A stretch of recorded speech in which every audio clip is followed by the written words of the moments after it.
Per firmare un contratto bisogna essere in due.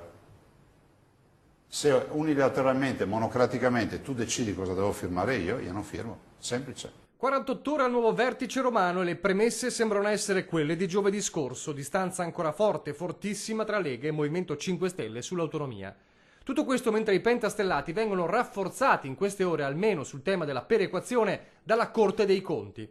Il percorso del regionalismo differenziato, scrive infatti oggi la sezione autonomie della magistratura contabile, non si può sottrarre dal meccanismo di perequazione interregionale previsto dalla legge nazionale. E poi l'analisi costi-benefici. È necessario esaminare come in concreto venga attuato il principio di sussidiarietà, dice la Corte dei Conti, al fine di verificarne la compatibilità con altri preminenti principi costituzionali. E resta inoltre da valutare quali possono essere gli impatti delle iniziative progettate sulla finanza pubblica e quindi di verificare la loro effettiva sostenibilità.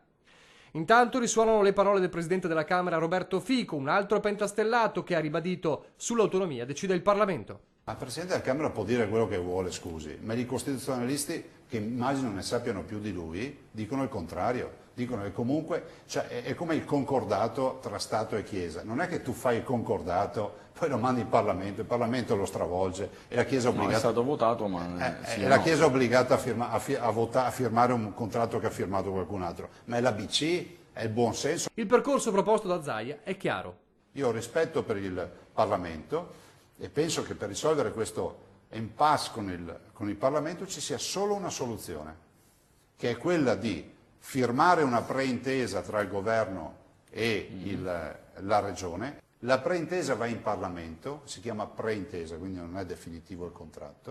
Il Parlamento lo osserva, lo emenda, fa tutte le sue considerazioni, si prende tutto questo bagaglio di osservazioni, si va alla stesura di un'intesa e poi l'intesa deve essere votata con un sì o con un no. Ma i rapporti restano aspri. Il ministro per il Sud, Barbara Lezzi, non cambia idea, parla di autonomia inapplicabile, così come è stata concepita dal Veneto.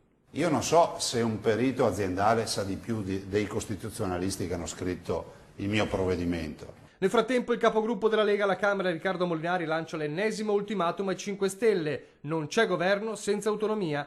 Mentre l'assessore regionale Roberto Marcato parla di un Veneto capace di diventare Stalingrado del Movimento 5 Stelle se non si otterrà quanto chiesto. Sono le premesse di uno scontro e il ring è quello preparato per venerdì a Roma.